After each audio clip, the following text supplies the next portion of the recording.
Another win, the fifth, as Andrea said there, for an incumbent government amid the pandemic. Are you worried about the hit to the Labor brand in Tasmania, which has been a traditionally Labor state? Oh, look, as you know, Kieran, having covered this last night on your panel, the counting continues for some time now. We don't yet know what the final outcome is. Premier Gutwein has said that he will resign if he doesn't get that 13th seat. But I think it's important that we recognise the strong showing by the Liberal Premier down there, as Rebecca White did last night in her characteristically classy way. It was a strong showing by the government. On the Labor side, I don't think anything more could have been asked of Rebecca White and her Labor team. Very difficult campaign, very difficult circumstances. One of the reasons why Premier Gutwein went early was to try and capitalise on the incumbency that comes from governing during a pandemic. So I think Rebecca White really did quite an amazing job in those circumstances, as did her Labor team. And we should recognise that as well. The other point I'd like to make, Kieran, about the Tasmanian election is that state leaders have typically done a better job than Scott Morrison when it comes to dealing with the pandemic. The big failures in the management of this pandemic have been quarantine and the vaccination rollout. Both of those things are Scott Morrison's responsibility. So at the state level, incumbency has been very valuable. We've seen that right around the country in recent months, and that's benefited governments, incumbent governments of both political persuasions. But the federal government, to give them credit, also have done some effective things, including shutting the international border. And there's no doubt, and the National Cabinet measures as well, the leadership there, the PM put in place. So the incumbency of government in Australia, where we've thankfully done a lot better than the rest of the world, is a huge advantage for the Morrison government, isn't it?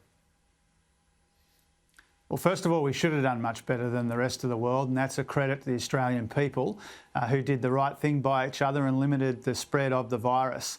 Incumbency does matter, but it matters what you do with that incumbency. And you mentioned the closure of the international border, which is doing a lot of damage to a lot of businesses and a lot of workers around Australia still. That international border will be closed for longer than it needs to be because Scott Morrison has bungled his two key responsibilities: to get the vaccination rolled out safely and quickly and effectively, and to manage the quarantine system. The defining stuff-ups of this pandemic here in Australia are directly the responsibility of Scott Morrison, the incumbent. And I think it's entirely reasonable for us to point out that the economic recovery would be stronger were it not for those two defining debacles, quarantine and vaccinations. Do you welcome the childcare announcement today from the government? In fact, it looks more targeted than Labor's. Is it more realistic with its subsidies cutting out at families that earn $359,000 a year? Yours go for $500,000 or more, the subsidy. Should you be looking at a more targeted plan? Well, we'll have more to say about this latest childcare announcement through the course of the day via Anthony Albanese and also Amanda Rishworth, who's done a mountain of work for a long time now on fixing this broken system. I think, as Andrew Clennell intimated a moment ago, this is more about getting a government through the election than properly recognising the pressure on Australian families and recognising this opportunity to do some genuine economic reform. The problem here is the government's been in office for 8 long years now. At the next election, they'll be asking for 12. The childcare system has been increasingly broken in that time. They can't fix it because they can't understand it, and they can't grasp this opportunity to fix childcare in the interests of Australian mums and dads, but also to do that key economic reform. And one of the reasons why... But fundamentally, what's wrong with this plan? Well, we'll go through the detail of it, Kieran, but there's hundreds of thousands of families which would be better off under Labor's plan that miss out under this plan that the government's put into the newspapers today. This plan looks like making the system more complex rather than simpler, and one of the big things we get feedback on is how complex the system is. But I think overall the big problem here is this childcare announcement is about getting the Liberals through an election. It's not about getting women back to work in particular. It makes it more complex. It misses the chance to do a key economic reform, and that's why our package announced by Anthony Albanese and Amanda Rishworth is superior.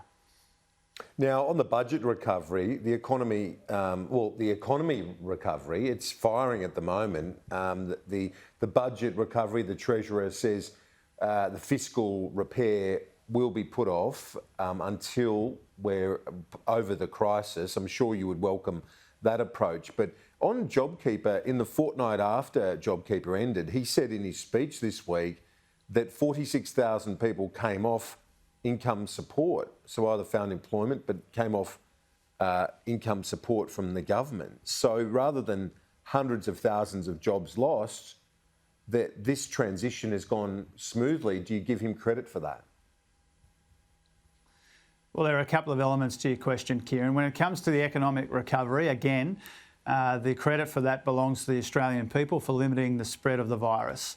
The economy is recovering from the deepest, most damaging recession we've had in this country for almost 100 years.